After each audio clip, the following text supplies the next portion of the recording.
amazing people, and welcome back to my YouTube channel. So sa video ito, pag-uusapan natin ang aming nakaraang trip from Kuala Lumpur to Singapore. At kasama ko ang family ko sa trip na yon, guys. Pag-uusapan natin ang aming experiences, ang itinerary, ang budget of course, and tips and tricks na makakatulong just in case na pupunta din kayo sa Kuala Lumpur or sa Singapore or both in the future. So magandang usapan to, guys. So tara, samahan niyo ako.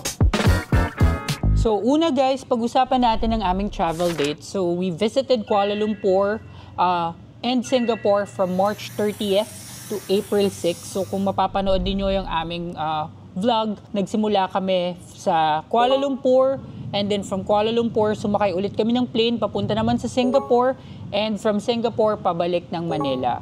Mas lamang lang yung days na pinagstay namin sa Kuala Lumpur kasi first time makapunta ng family ko doon.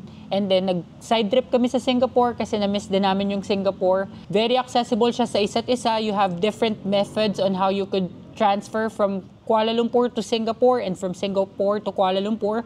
The most common method is via bus. Pero kami, nag-plane kami, guys, para mas maiksi yung travel time and at the same time, mas convenient para sa aming family dahil meron kaming kasamang senior citizens. So having that said, guys, 3 beses kami sumakay ng plane dito sa trip na to. The first one is from Manila to Kuala Lumpur noong March 30th.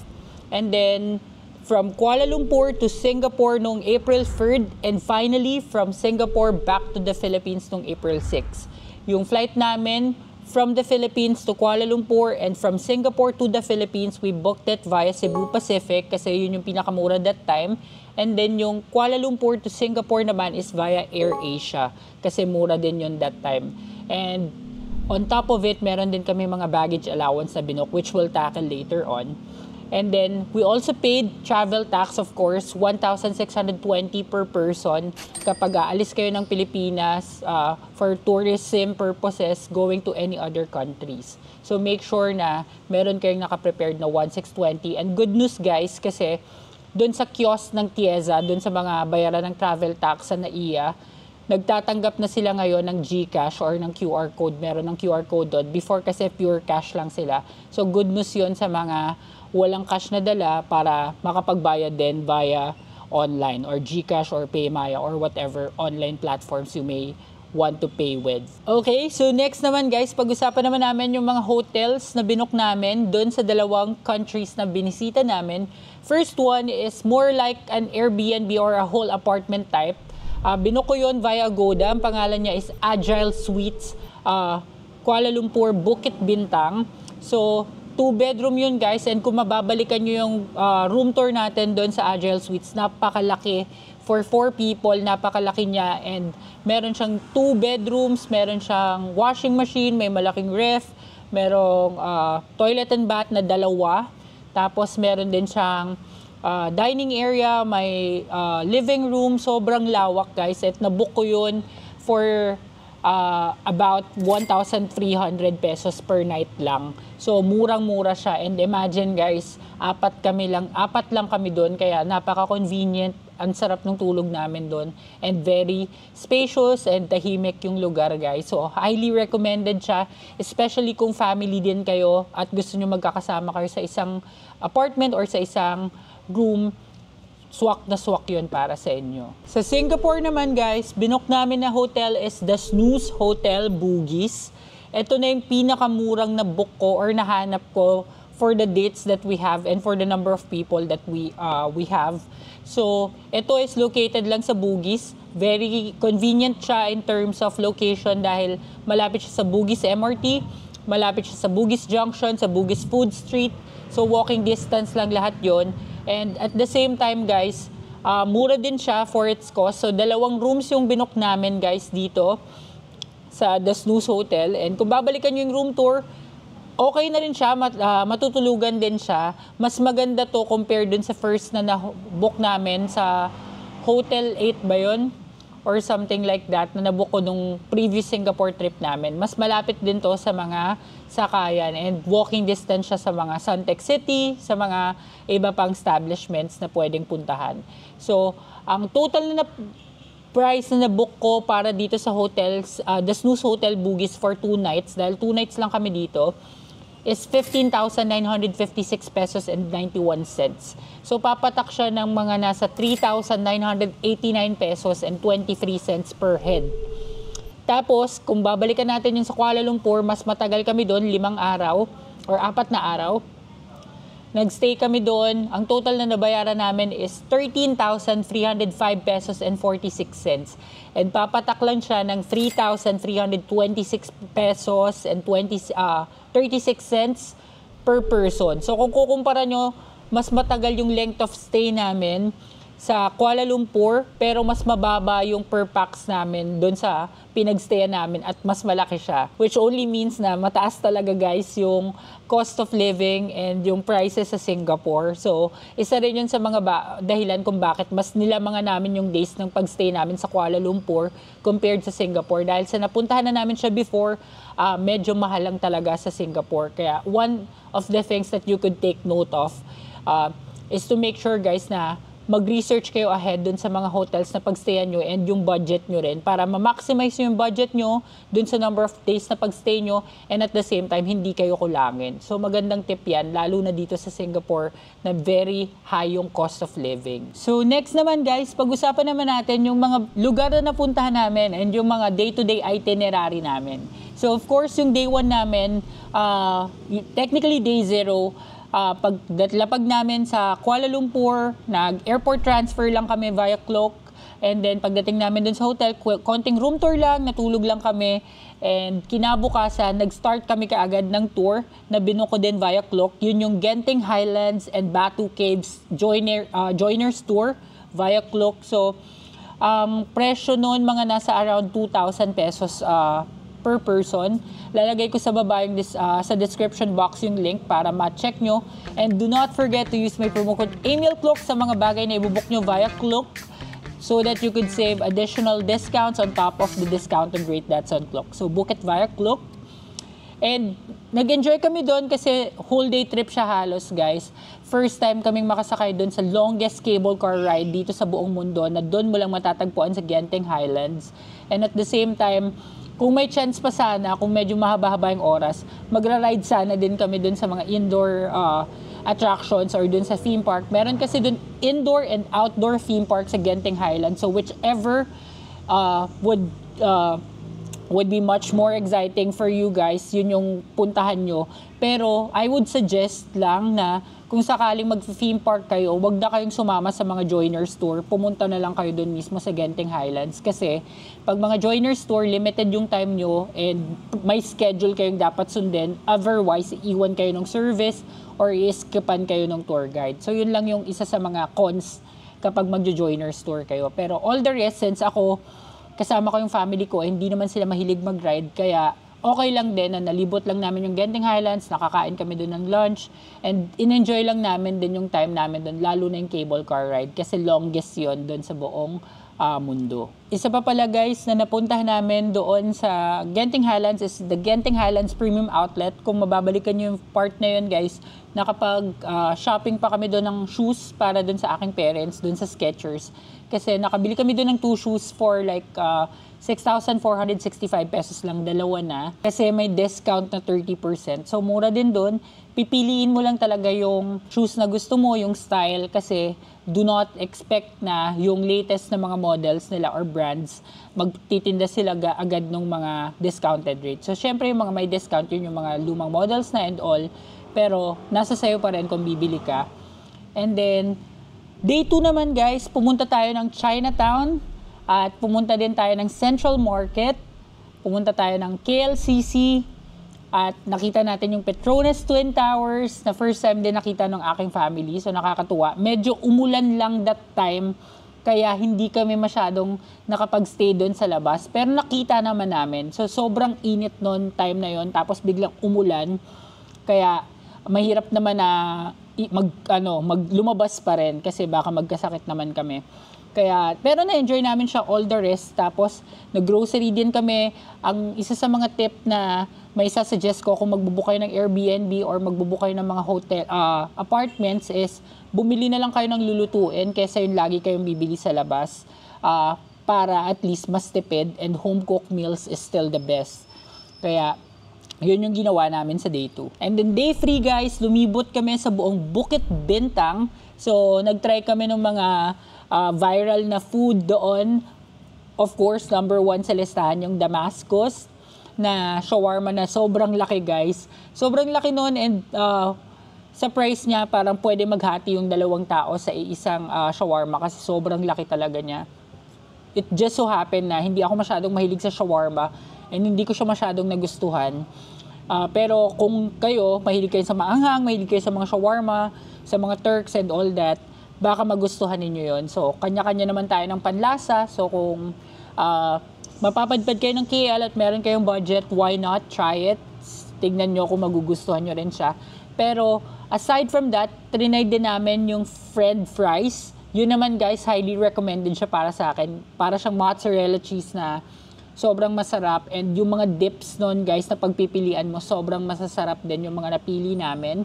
And friendly yung staff nila. Just do not forget na meron silang sales tax and yung parang dine-in tax na babayaran on top of what's posted dun sa mga pricing nila kapag magda-dine-in lang kayo. Aside from that, nung day 3 natin, of course, isa sa mga hindi kong pinalampas is pumunta sa Berjaya Times Square Indoor Theme Park. At kung makikita nyo guys, na-record ko doon yung roller coaster ride na napakasaya at napakasulit. So, 20 out of 10 yon. Kung mahilig kayo sa mga rides kagaya ko, huwag nyong palalampasin yung Berjaya Times Square Indoor Theme Park na walking distance lang din sa Bukit Bintang. Nilakad lang namin yun nung buong araw na nag-tour kami doon sa Bukit Bintang area. So, must try. And of course guys, we ended the day going to Jalan Alor, which is yung food street din and yung night market. Nagtingin-tingin kami doon. Hindi man kami nakabili and nakapag-try ng mga food kasi that time medyo nabusog kami dahil bumili kami ng fruit smoothie sa Berjaya Times Square. Pero trinay naman namin yung mango sticky rice. Ang comment lang din namin doon sa mango sticky rice is mas masarap pa rin yung galing sa Bangkok or yung sa Thailand mismo. Pero hindi lang yun yung makikita nyo doon. Sobrang daming food choices and pwede din kayong maupo doon sa mga dine-in area nila at pwede kayo doon kumain mismo. So, umulan din nung time na yun. So, guys, tip lang, always bring umbrella and prepare for rain and yung sun doon sa Kuala Lumpur. Same with Singapore kasi parang pansin ko ganun yung weather sa kanila. Mainit, tapos biglang uulan, tapos mawawala, tapos babalik ulit. So, always make sure na prepared kayo, may dala kayong payong and protection sa sun and sa rain. Okay, so day 4 naman guys, kami ay pumunta na from Kuala Lumpur to Singapore. So, ito na yung transfer natin from Kuala Lumpur to Singapore. Nag-grab na lang kami from KL to SG. Nagastos ko dun sa Grab is 1,503 pesos and 97 cents. Good for 4 naman na. And may mga dala na rin kaming bagahe. And direkta na yon from Agile Suites, Bukit Bintang to CLIA 2 or Kuala Lumpur International Airport Terminal 2. Tapos from there, nag-intay lang kami. Yung proseso namin doon very smooth lang. Pagka-check-in sa AirAsia, pati yung bag drop nila online lang din or ikaw din mismo yung magda-drop. Wala na kayong kailangang pakita ng boarding pass nyo is online lang din. And pwede kayo mag-print ng boarding pass doon sa airport. Tapos yung immigration clear lang. Ang paalala ko lang guys, for AirAsia flights, pagdating doon bago kayo pumunta sa immigration, titimbangin nila yung inyong mga hand carry kung 7 kilos pababa lang. So make sure na mag-abide kayo doon para hindi kayo mag-incur ng extra fees for baggage at ma-charge, 'di ba? So sayang na din kasi kapag ma-charge tayo for excess baggage. And then nag-try lang din kami nung local restaurant doon na Pop.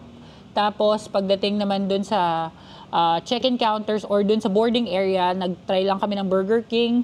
And then, pagdating sa Singapore, rekta tayo sa Bugis, kung saan nag-check-in tayo sa The Snooze Hotel Bugis at nag-dinner tayo dun sa Super Chicken na matatagpuan lang din sa Bugis area. And reminder lang guys, kung dadating din kayo sa Singapore ng gabi, lalo dun sa Bugis area is limited na lang yung mga abutan yung bukas na kainan. So, mas maganda siguro kung kakain kayo bago yung flight or may dala na kayong pagkain para at least hindi kayo maghahanap kagaya namin na ang choice lang namin that time is yung super chicken. Pero okay din naman dun, guys. Tapos, ayun nga guys, day 5 natin. Since sinabi ko na ang mission lang namin sa Singapore is makapamili, makapag-shopping ng mga bagay na na-miss namin or gusto namin bilihin doon na mura, and at the same time makapag-food trip.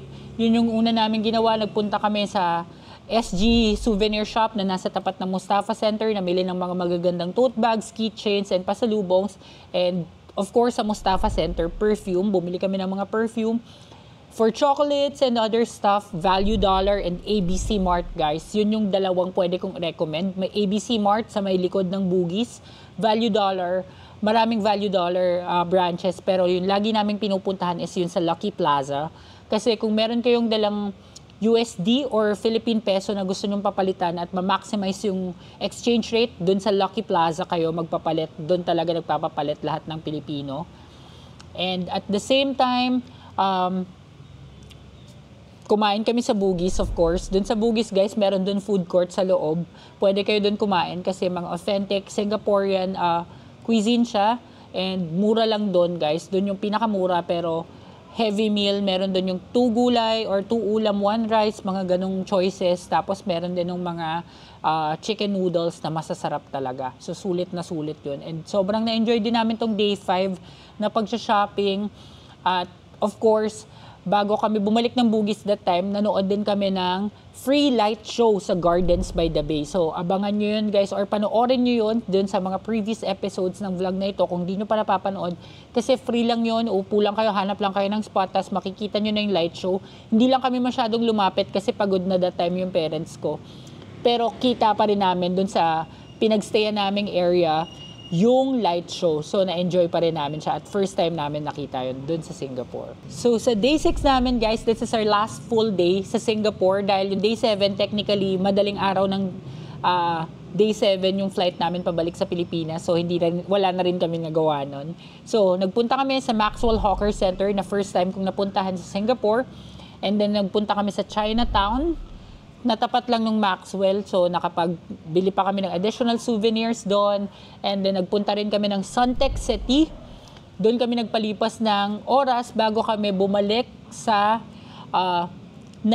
Changi Airport. Doon kung saan nilibot ko ulit kayo doon sa Jewel, doon sa Vortex, and kung ano yung mga makikita nyo sa Changi Airport. And then finally, we went and do our airport process sa buong Changi hanggang sa makabalik tayo sa NAIA, which concludes our whole Kuala Lumpur and Singapore trip. So, ayun yung naging takbo ng ating itinerary ng ating travel series sa Singapore. And bago ko makalimutan, guys, isa sa mga must try talaga sa Singapore is sweet potato balls. Matatagpuan nyo rin sa Bugis. So, nandun yun sa traditional Chinese food market. Doon sa Bugis, hanapin nyo na lang. And masarap talaga yun, guys, kung di nyo pa natitikman. Isa sa mga tips pa, guys, na pwede kong masabi or ma-recommend sa inyo is if ever you purchase big things or big items sa Singapore is keep the receipts and ask for tax refund if they do have that. Para bigyan nila kayo ng resibo na iscan nyo dun sa tax counters or travel tax counters dun sa Changi para makakuha kayo ng tax refund. Balikan nyo yung part na yun kasi importante yun, it will save you money as well. Okay, so magkano nga ba ang nagastos natin sa ating nakaraang Kuala Lumpur, Singapore trip?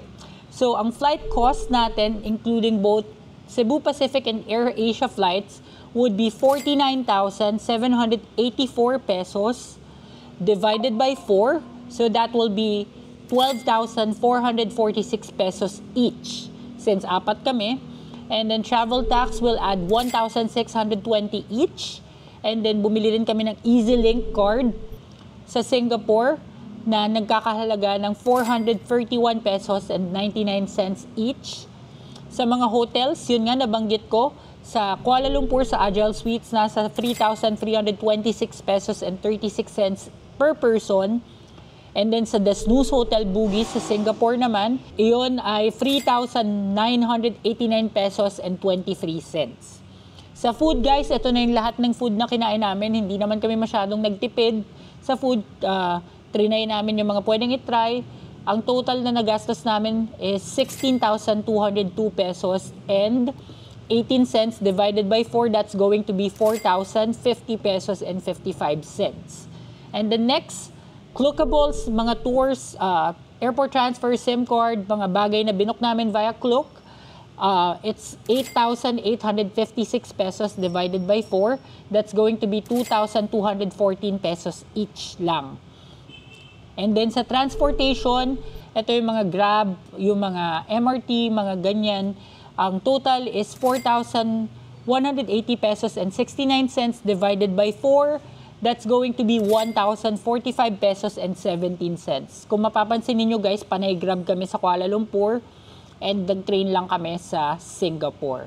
So ang final total natin guys for this trip is going to be 116,493 pesos and 21 cents divided by 4, 29,123 pesos and 30 cents. Hindi ko na sinama dito yung mga personal expenses, guys. Yung mga bagay na pasalubong, ganyan. Kasi magkakaiba naman tayo, guys. Pwedeng hindi nyo bilihin yun or pwedeng iba yung bilihin ninyo during the trip. So ito lang, ang inclusion lang nito is flight, travel tax, EasyLink, hotels, food, Clookables, and transportation. So, at least it would give you a much better idea kung magkano yung magagastos nyo per person or kung apat man kayo or kung ilan man kayo, just in case you would also do the same itinerary as I did. So, same tips lang guys na sinabi ko sa inyo before.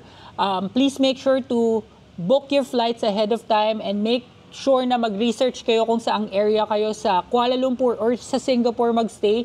Kami, pinili namin yung Bukit Bintang kasi doon yung most common na area ang pwedeng pagstayan. Pero pwede rin kayo magstay nearby Chinatown or kung sa iba pang mga locations na mas convenient pa sa inyo, pwede rin sa KLCC, ganun.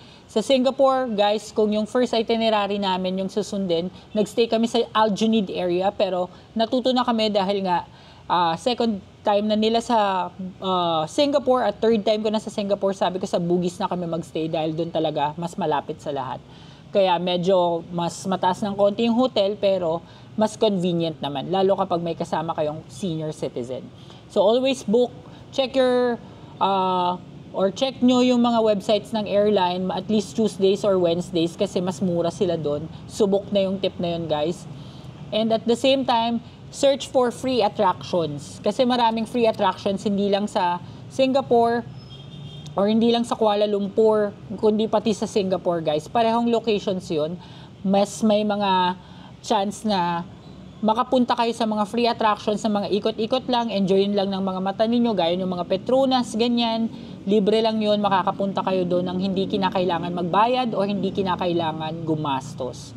So, budget-friendly yung mga ganong atake ng travel guys. So maraming ganon both sa Singapore tsaka sa Kuala Lumpur. So check nyo lang yung mga videos, yung mga vlogs, check nyo sa TikTok kung may mga makakatulong na tips. Isa pang tip guys is make sure you fill out both arrival cards for Malaysia. May Malaysia Digital Arrival Card and sa Singapore naman is yung Singapore Arrival Card. Pareho yun na you need to fill out at least 72 hours prior to your arrival to their countries. Parang e-travel ng Pilipinas yun, pero gagawin mo for their country. So kahit pa 2 days ka lang sa Singapore, basta laland ka sa Singapore or dadating ka ng Malaysia, kailangan mo ng arrival card. Just fill out the details and nasa description box din yung link for both arrival card website. So that's it guys. If you have any questions regarding this vlog and this series, feel free to comment down below. And kung nagustuhan niyo ang video ito, maraming salamat sa inyong pagtangkilik sa AJTV Amazing Travels.